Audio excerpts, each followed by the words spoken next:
A single conversation can change your life. One question asked and one answer given can alter the course of your life forever. When war first broke in the Ukraine with Russia's advance, Iryna Bushmina had such a conversation that instantly altered her reality.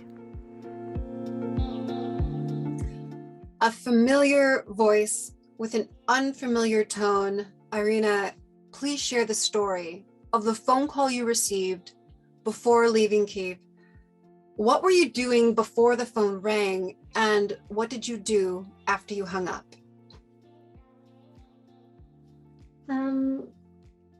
So I would say that story started one day before, because one day before, on the 23rd of February, the whole of my family were celebrating our family holiday, and we spent the time together till the midnight. And of course, after that, as usually, I'm going home and spending time with my mom, drinking tea and just talking about nothing and everything for a couple of hours. So that evening was the same.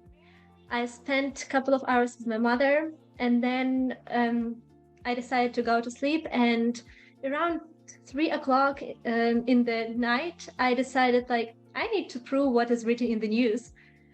And I read everything. Then I thought that something is really wrong in everything. So I have to be ready if something will happen. So I stand up in the middle of the night, like in darkness. I went to my table and I wrote in my diary to pack 2 suitcases, one for holidays and one for the if I have to escape.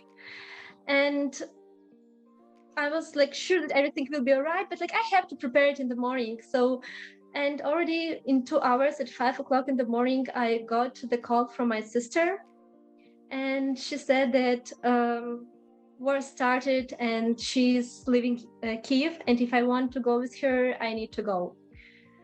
So when I said that I will be ready in 1 hour, definitely, because I felt it. And actually a couple of weeks before, I said to my sister, if you will go out, please take me, because she has a car. So then I went to the room of my parents, because they had been sleeping still. And I said to my mom that war started. So I woke them up, and then I started to pack myself to go out. I would say that it was really strange morning for me.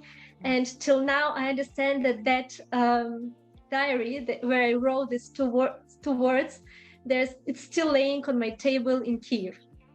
And I'm just waiting when I will come back to see it there.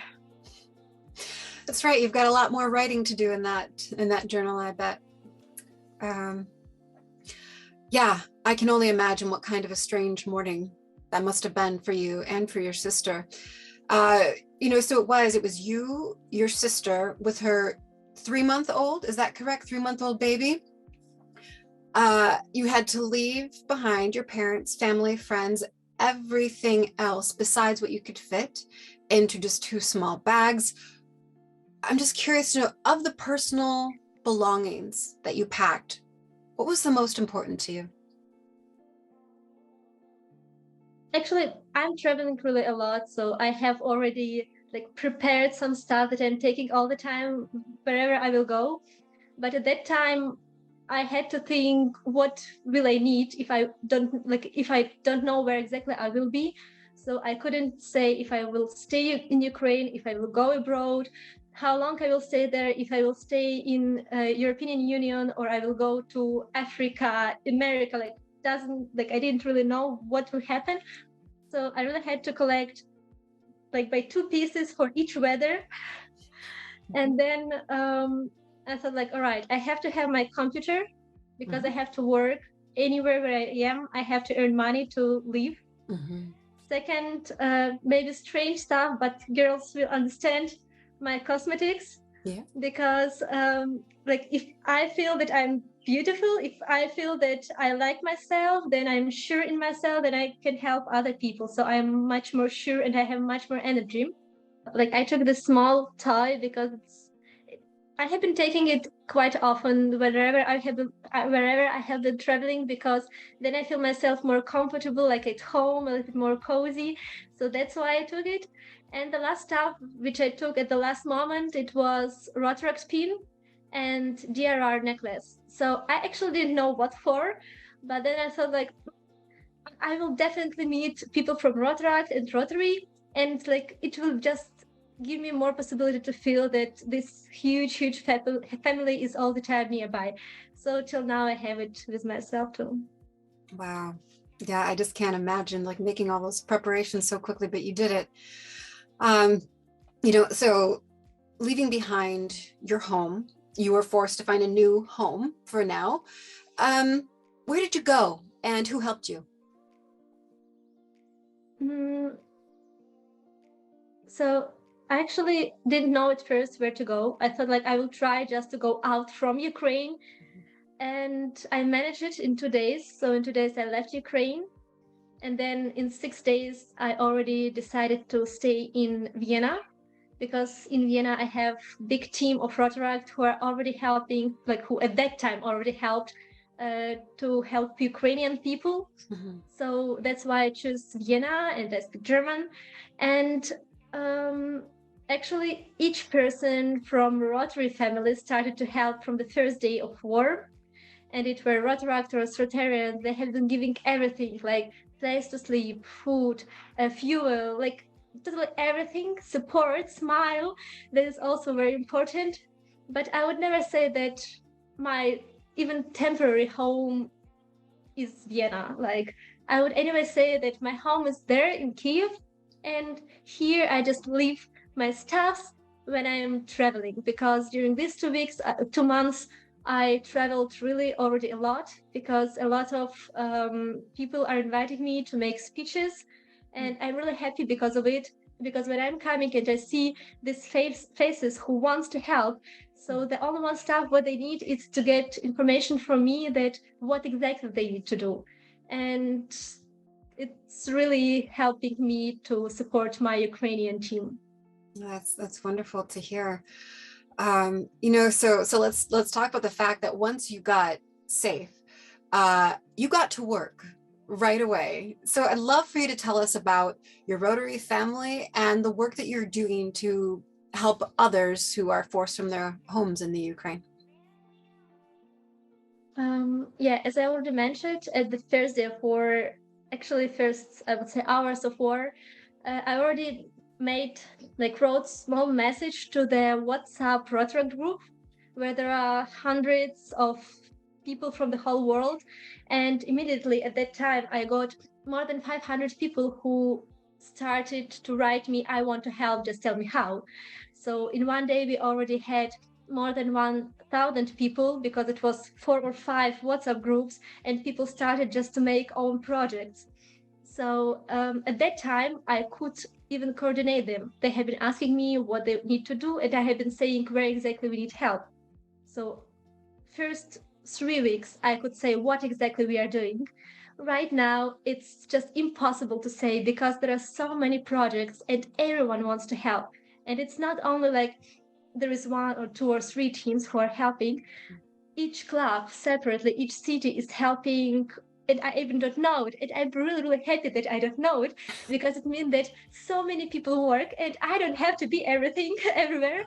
And yeah, like I just see sometimes photos and videos where they are showing what they did, and I'm really happy. And I will never ask them what you already did, because then I will just disturb them, and I don't want it. Like right now, it's not time for PR, it's time to help, to support.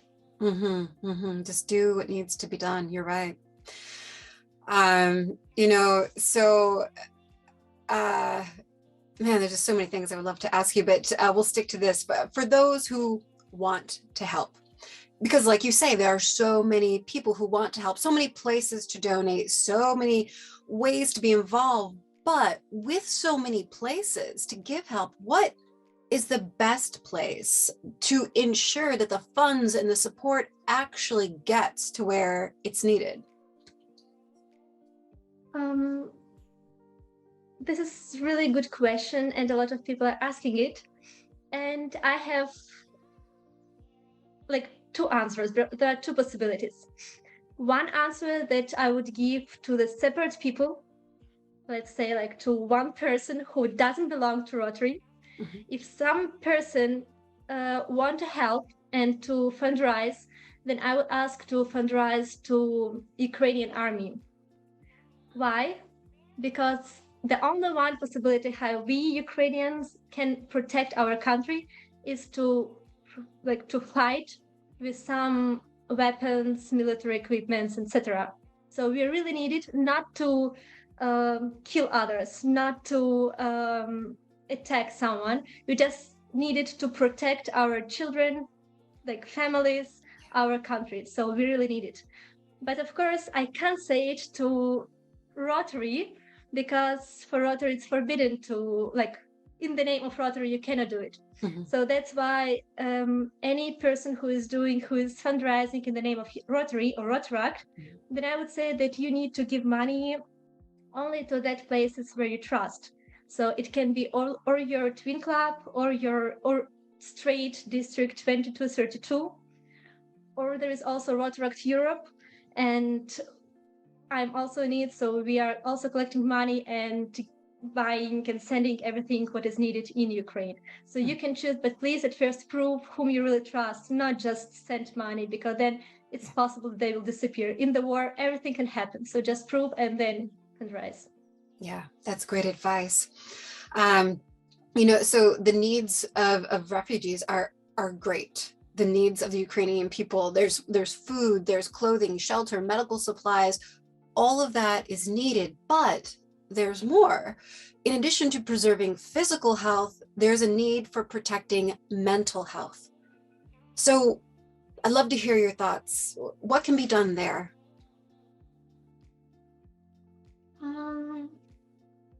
I would say that the most difficult for Ukrainians who are going out of Ukraine is to talk with others. I mean, like, if you're already in Ukraine, like, I would say that you don't have to try right now to give this psychological support to people who are in Ukraine. They have total other task and work right now.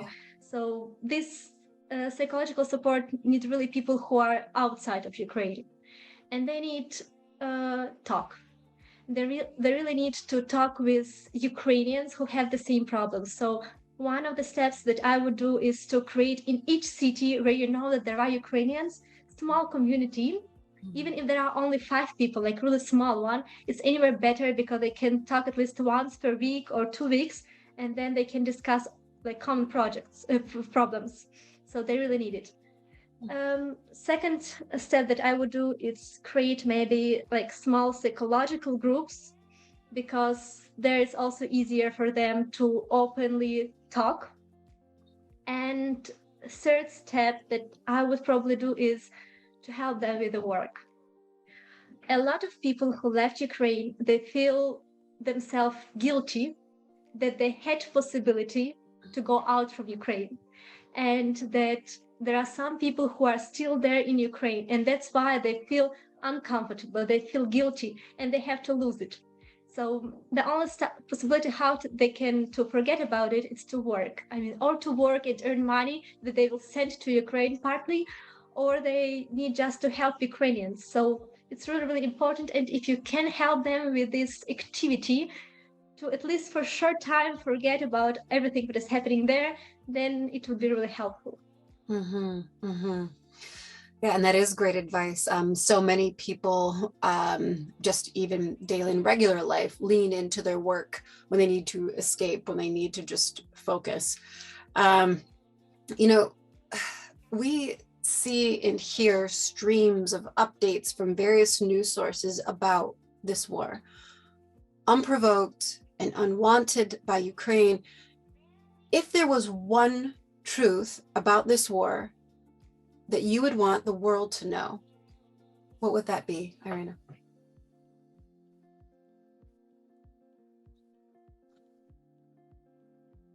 I think that every person in the world have to know and to understand what is most important, that the whole fight, the whole war is going on the territory of Ukraine.